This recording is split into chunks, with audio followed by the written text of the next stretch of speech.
আলে রসুল খানদানে গৌসে আজম তিনি বসে আছেন আর তিনি একজন রসুল্লাহ বংশধর ব্যক্তি। আর ওলামায়ে কেরাম জামে গাফির অনেক ওলামায়ে আহলে সুন্নাত জামাত মাসলাকে আলা হাতে ব্যক্তি বসে আছেন। কত আমার সঙ্গে একাচ্ছ মৌলানা দেখা গেছে। এই আমি উরুস শরীফটাতে আসি, এখানে ওলামায়ে কেরাম অনেক আসেন, এই কারণে অত্যন্ত আগ্রহ করে আমি এখানে আসি।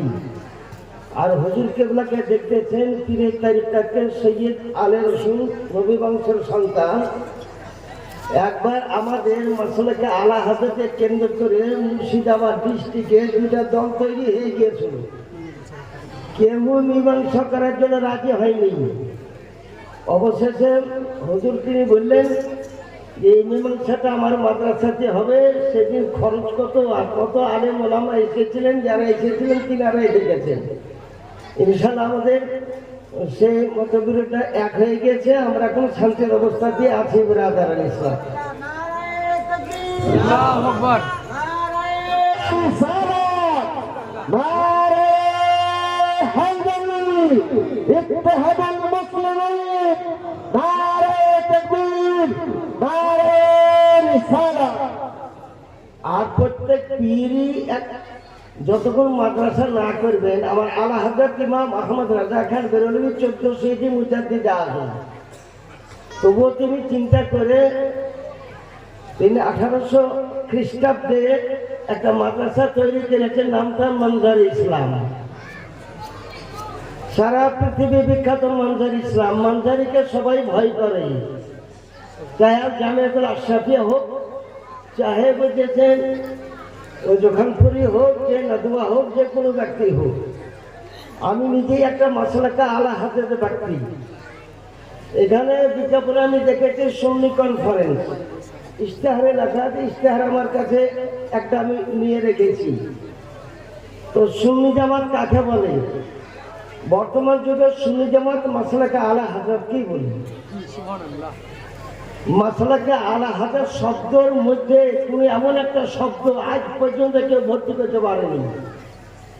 যদি আহলে সুন্নাত বলা হয়, যে দেওবন্দেরও নিজেকে আহলে সুন্নাত জামাত বলে, নাকবিরাও বলে, ওয়াহাবিরাও বলে, তাবলীগ জামাতের লোকও বলে। এমন একটা মানে শব্দ ব্যবহার করা হয়েছে যে মাসলাকে আলা হাজার, মানে জানতে হবে যে এরা মিলাদ করে, ক্যাম করে, দুরূদ পড়ে, রাসূলুল্লাহ সাথে বড় ভাই বলে না, নবীকে ছুটে ছেলে করে মুছি বলে না। এরা খাঁটি আহলে সুন্নাতে জামাতে দল।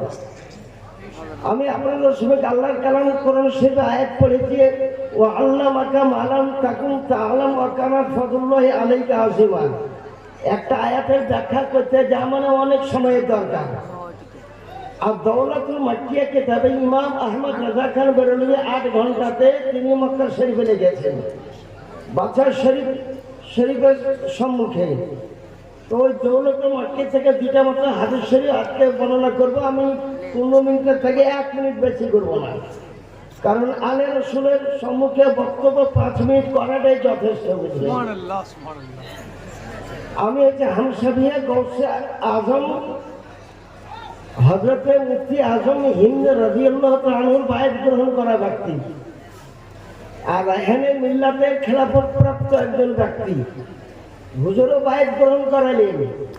ফতোয়া রাজাবিয়ার 11 খণ্ডে লেখা আছে, মুর্শিদ পীরের কাছে বায়াত গ্রহণ করার সুন্নাত। এই পর্যন্ত লেখা আছে। যারা ফতোয়া রাজাবিয়া আমি মুক্তি লাইনে তাকাসুস করাই, তো বায়াত গ্রহণ করার সুন্নাত। তাজুল শরিয়া রাদিয়াল্লাহু তাআলাকে জিজ্ঞাসা করা হলো, তিনি উত্তর দিচ্ছেন জিলদে দহমে যে বায়াত গ্রহণ করার সুন্নাতে মুস্তাহাব্বা। ফতোয়া ক্লিয়ার হলো, অর্থাৎ ফতোয়া রাজাবিয়াকে বুঝতে হলে ফতোয়া তাজুল শরিয়া বুঝতে হবে।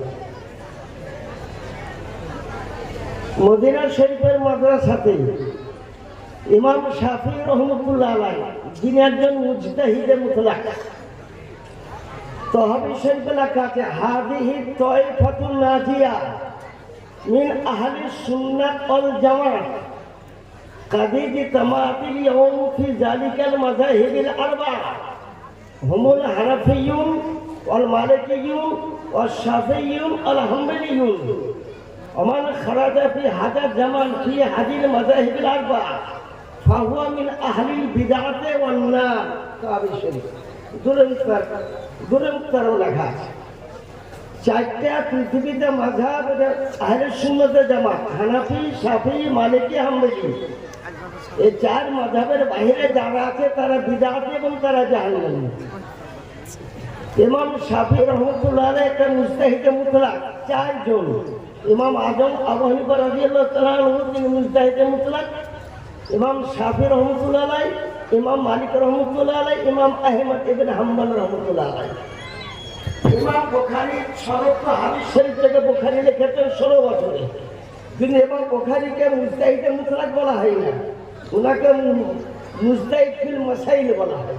মুজতাহিদ ফিল মাসাইল বলা হয়, মুজতাহিদে মুতলাক বলা হয় না। ইমাম শাফি রহমাতুল্লাহ দাস দিতেছে, তখন বুখারী ছিল না, মুসলিম ছিল না, আবু দাউদ ছিল না, নাসাঈ ছিল না, ইবনে মাজাহ ছিল না, বাইহাকী ছিল না, কোন হাদিস শরীফ ছিল না। ওই টাইমে কোন হাদিস শরীফ পড়াতেছিলেন ইমাম শাফি রহমাতুল্লাহ। একজন নবী বংশের সন্তান, বাচ্চা, নাবালক বাচ্চা, ছোট বাচ্চা, খেলতে খেলতে বুঝলেন ওই মদিনা শরীফের গেটের কাছে মাদ্রাসার সম্মুখে এই বাচ্চাটা চলে এসেছিলেন। ইমাম শাফি রহমাতুল্লাহকে বিচ্ছুতে কামড়ালে তিনি হাদিসের দাস বন্ধ করছেন না, কিন্তু সেই দিন আলা হযরত তিনি লিখতেছেন ফুটবলটা যে ইমাম শাফি রহমাতুল্লাহ দাঁড়িয়ে গেলেন, একটা নাবালক বাচ্চাকে দেখে দাঁড়িয়ে গেলেন। বাচ্চাটাতে জানে না যে এখানে ইমাম শাফি রহমাতুল্লাহ ক্লাস দিচ্ছেন হাদিস শরীফের। বাচ্চাটা বাড়ির দিকে চলে গেল, কিছুক্ষণ পর বাচ্চাটা আবার ফেরত আসে। ইমাম শাফি রহমাতুল্লাহ আবার দাঁড়িয়ে গেলেন। এইভাবে 4 থেকে 5 বার দাঁড়িয়েছিলেন। ছাত্রগণ বলতেন, হুজুর আপনাকে একবার আর জমহুরের দংশন করেছিল তো আপনি ক্লাস বন্ধ করেননি, পরে জামা খুলে দেখা গেল আপনাকে অন্তত 10 জায়গাতে দংশন করেছে, আপনি আজকে উঠলেন কেন? বলে নবী বংশের সন্তান এসেছিলেন মদিনা শরীফের গেটের বাইরে, তাই তার সম্মানার্থে আমি দাঁড়িয়ে গেলাম। সুবহানাল্লাহ, সুবহানাল্লাহ। এটা কে বলতেছেন? 14 সিরি মুজাদ্দিদ আজম ইমাম আহমদ রাজা খান বেরলভী রাদিয়াল্লাহু তাআলা বর্ণনা করেছেন। আর দাওলাতুল মাক্কি কিতাবে একটা হাদিসের বর্ণনা করতেছে, আব্বাস রাদিয়াল্লাহু তাআলা বিবি উম্মে ফাদল আলে রাসূল কাকা কাকা লেখা আছে, আমার কাছে কিতাব আছে, আপনি মনে করেন যে আমি বিনা কিতাবে এসেছি। এখানে অনেক ওলামা আহলে সুন্নাতের জামাত আছে। পাক পঞ্জাতন্ত্র বলা হয় রাসূলুল্লাহ সাল্লাল্লাহু আলাইহি ওয়াসাল্লাম, হযরত আলী, হযরত ফাতেমা, ইমাম হাসান, ইমাম হুসাইন। যখন এটা বলতেছেন আহলা বাইতি কা সাফিনাতে নূহ মান রাকাবাহা লাযা মান তাখাল্লাফা লাযা, এটা যখন বলতেছিলেন সালমান ফারিস এসে ওই চাদরের তলে মাথা পুরে দিয়েছিলেন, আমার রাসূলুল্লাহ সাল্লাল্লাহু আলাইহি ওয়াসাল্লাম যা তোকে আহলে বাইতে শামিল করে দিলাম। আর একটা মেয়ে ছেলে এসে মাথা পুরে দিয়েছিলেন, নাম তার উম্মে সালমা। চাদরটা হটিয়ে দেখতে যে 5 জনা বাদ দিয়ে একটা সালমান ফারিস, একটা উম্মে সালমা। উম্মে সালমাকে বলে যা তোকে আহলে বাইতের মধ্যে শামিল করে দিলাম। নবীর বিবিগণ আহলে বাইতের মধ্যে শামিল। আব্বাস রাদিয়াল্লাহু তাআলা আনহু এটাও বলা হয়েছে যে আব্বাস রাদিয়াল্লাহু বিবির নাম উম্মে ফাদল। তিনি রাসূলুল্লাহর দরবারে এসেছেন। রাসূলুল্লাহ একটা খাটের উপর বসেছিলেন, খাটটা হচ্ছে বানের খাট, তার উপর বসেছিলেন। তো মেয়েটার সম্মুখে দাঁড়ালো, নবী ভাই চাচি যান, আপন চাচি।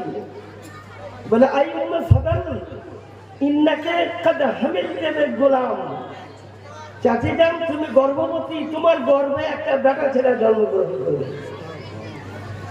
উম্মে ফাদল বলতেছেন কাইফা হামিলতু ইয়া রাসূলুল্লাহ সাল্লাল্লাহু আলাইহি ওয়াসাল্লাম ওয়াকাত হালাফাতিল কুরাইশ আল্লাহ ইয়াতুনা বিন নিসা। কুরাইশগণ কসম করেছে এরা বিবির নিকটবর্তী হবে না, একটা দলের সঙ্গে যুদ্ধ ছিল, বলে ওরা না হারা পর্যন্ত আজ থেকে কোন কোরাইশা আপনার বিবির কাছে যদি যাও তাকে উপযুক্ত সাজা দেওয়া হবে। এই কসমের মধ্যে আছি, আমার স্বামী তার বিছানাতে আসে না। তাহলে ফতির কোরাইশ আল্লাহ ইয়াতুনা বিল নিসা। রাসূলুল্লাহ সাল্লাল্লাহু যা আমি যেটা বলছি ওটাই। 2 মাসের গর্ভবতী আব্বাস এসেছিলেন, তো বাচ্চাটা হওয়ার পর আমার কাছে নিয়ে আসলো। 8 মাস পর সন্তান হলো।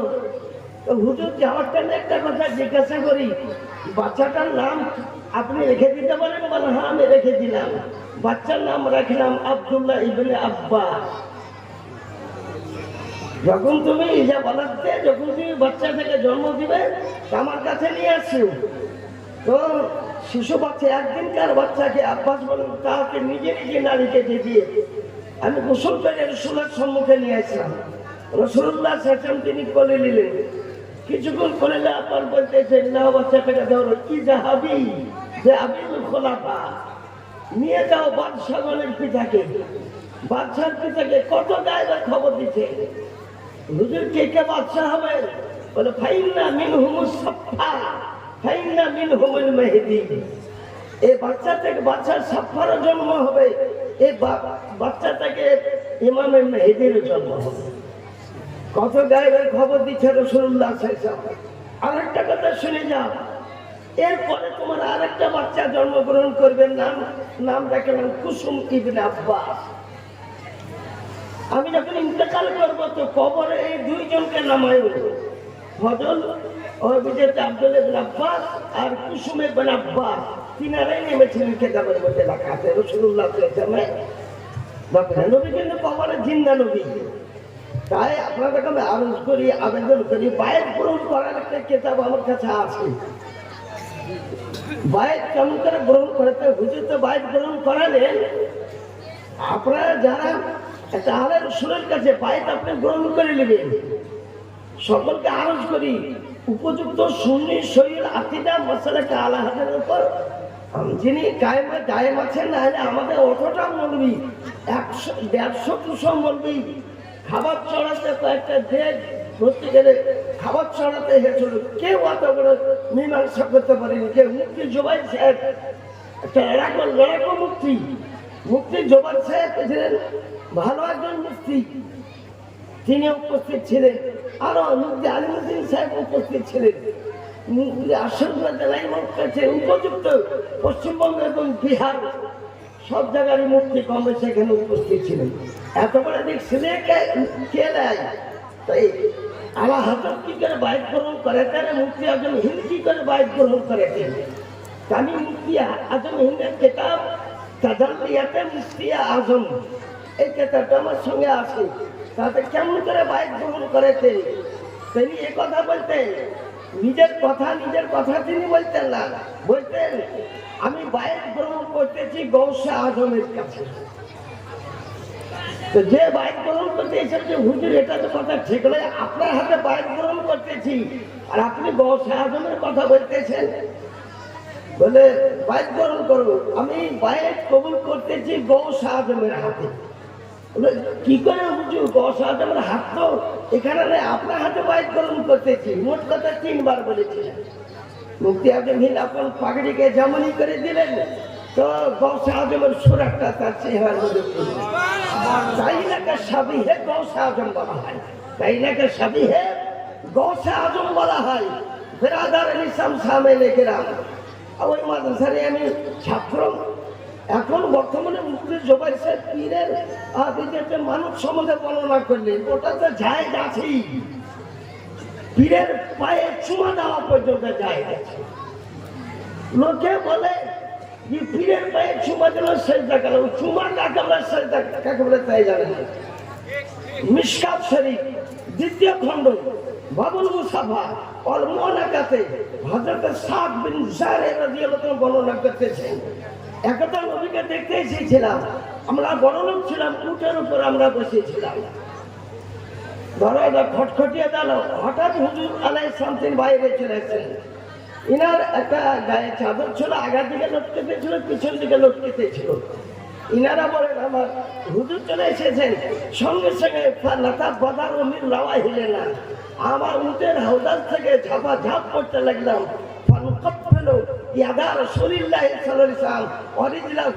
নবীর হাতেও চুমা দিলাম, নবীর পায়েও চুমা দিলাম।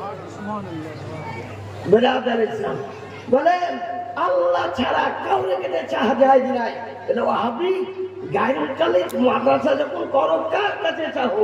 মানুষের কাছে তো চাহো তুমি।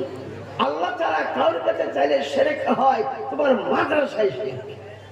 এই কারণে ইমাম আহমদ রাজা খান বেলুনি বলেছেন অধিকাংশ এরা মুসলমান নয়, ওদের পিছনে নামাজ পড়া চলবে না, ওদের পিছনে নামাজ পড়াই চলবে না, ওদেরকে সালাম পর্যন্ত করা চলবে না। যেমন মাদ্রাসা এরকম মাসলা কাহালা হাতে মাদ্রাসা, এই মাদ্রাসাতে যতটা দানের দরকার মুদাররিস আছে, তালবেলিমকে খরচ দিয়ে এখানে পুষতে হয়। আমার রাসূলুল্লাহ সাল্লাল্লাহু আলাইহি ওয়াসাল্লাম বলেন যে দেশে তালবেলিম চলাফেরা করে আইনিন তারিকিল জান্নাত, তারা জান্নাতের রাস্তায় চলে, সবসময় তার জান্নাতের রাস্তায় থাকে। কেউ যদি একটা জাগির দেয় তো রাসূলুল্লাহ সাল্লাল্লাহু আলাইহি ওয়াসাল্লাম বলেন ও বাড়ির যে বাড়িতে জাগির আছে ওর খাবার কিছু খায় না। আমি রাসূলুল্লাহ সাল্লাল্লাহু আলাইহি ওয়াসাল্লাম তালবেলিমকে খাবার দিই, কারণ বুখারী শরীফ আছে ইন্নামা আনা কাসিমুল্লাহি মুতি, আল্লাহ দাদা নবীর বন্টনকারী। আপনাকে তালবেলিম 1 বছর পুষে দেখবেন, 1 বছর পুষে না দেখে আপনার রোজগারটা টোটাল 1 বছর করে হিসাব করে দেখবেন। তালবেলিমের রোজে সবসময় মদিনার কবর থেকে আসে। নবী আমার মদিনার কবরে জিন্দা, আল্লাহর ওলিগুলো জিন্দা, শহীদগুলো জিন্দা। যারা মুর্দা কাটতে বলে ওরা নিজে জোহালা সফাহা, এরা গাবিউল বালি, এরা গাবিউল জেহেল, এরা হুমুকুল হামাদ, লেখাপড়া বলতে কিছুই জানে না। আল্লাহর ওলিগুলো কবরে জিন্দা, আল্লাহ নবীতে জিন্দায় আসেনি, সোহাদায়ে কেরামও জিন্দা। তাদেরকে রুজু পর্যন্ত দেওয়া হয় ইবনে মাজাহ 86 হাদিসে লেখা আছে, এবং মিশকাতে 121 পৃষ্ঠাতে লেখা আছে। ওয়া আবি দারদা রাদিয়াল্লাহু আনহু قال قال رسول الله صلى الله عليه وسلم ان الله حرم على الارض ان تاكل اجساد الانبياء فنبي الله حي يرزق। নবীগণ জিন্দা, তাদেরকে খাবার পর্যন্ত দেওয়া হয়। এই যে আমাদের হুজুর একটা সিন্নির ব্যবস্থা করে, এরা বলে যে সিন্নি খাওয়া মুক্তি জবারের কাছে ছিলেন, এরা হাদিস জানে না, দুরারো সুন্নিয়ে কিতাবে লেখা আছে। জাল্লাহুল আল্লাহ ইবনে হাজার মক্কি রাহমাতুল্লাহ আলাইহি রাসূলুল্লাহ পুত্র মুহাম্মদ ইব্রাহিমের কবরের কাছে আবু জার গিফারি রাদিয়াল্লাহু তাআলা সিন্নি তৈরি করে এনেছিলেন। সম্মুখে রেখে দিলেন কবর আর রাসূলুল্লাহ, তারই মাঝখানে রেখে দিলেন কবর আছে জান্নাতুল বাদশাহী মা ফাতেমার কবরের পাশে। নাম তার মুহাম্মদ ইব্রাহিম, এটা রাসূলুল্লাহ ছোট পুত্র ছিলেন। এরপর আর কোন পুত্র ছিল না, নবী 3টা পুত্র, 3টাই নবীর টাইমে ইন্তেকাল করে গিয়েছিলেন। ফাঁকা সাফা হুজুর চাদরটা উজাম করে দিলেন, সুম্মা ক্বারা সূরাতুল ফাতিহা মাররাতান, একবার সূরা ফাতিহা পড়লে, তবে ইখলাস সালাসাতু মাররাতিন, কুল হুয়াল্লাহু 3 বার পড়লে, ও সাল্লা আলান নবিয়্যি মাররাতান, নবী নিজের নামে একবার দুরূদ শরীফ পাঠ করলেন। সুম্মা রাফা ইয়াদাইহি, 2 হাতকে তুললেন, তোলাফা বলে আল্লাহ এই সিন্নির সব ফাতিহার সব সারা বিশ্বের মুসলমানের কবরে পৌঁছে দাও, খাস করে আমার বেটা মুহাম্মদ ইব্রাহিমের কবরে পৌঁছে দাও। এই কথা লেখা আছে। তাই ব্রাদার ইসলাম ইনশাআল্লাহ ডাক দিলে আমি এখানে আসবো, ডাক দিলে আমি এখানে আসবো, কারণ আমি আগে থেকে জানি যে এটা আমাদের উর্সে মঈনুদ্দিন হুজুর একবার গিয়েছেন গাড়িঘাট মাদ্রাসাতে, আর একটা পীর সাহেব এদিককার ছিল বুঝলেন।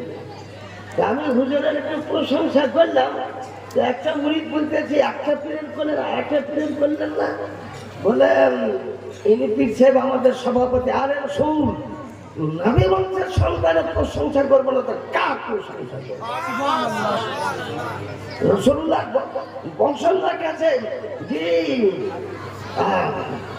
আহলে বাইত আর নুজুম আহলুস সামা, নক্ষত্র হচ্ছে আসমানের আমানত, ও আহলে বাইত আমানুদ দুনিয়া, আর সারা পৃথিবীর আমানত রক্ষা করবে হচ্ছে আলে রসুল। এই কথা বলেছেন নবী, বলেছেন আলে রসুল জাহান্নামে যাবে না। আলে রসুল যদি হয় গ্যারান্টি, ওই মৃত্যুর আগে ও আপন শহীদ রাস্তাটা আজ দেখি। এটা 14 শহীদের মধ্যে আজম ইমাম আহমদ রাজা খান বুঝে দিয়ে তাই বলেছে ইন্নামা ইউরিদুল্লাহু ইউযহিবা আনকুম রিজসা আহলাল বাইত ওয়া ইউতাহহিরাকুম তাতহীরা।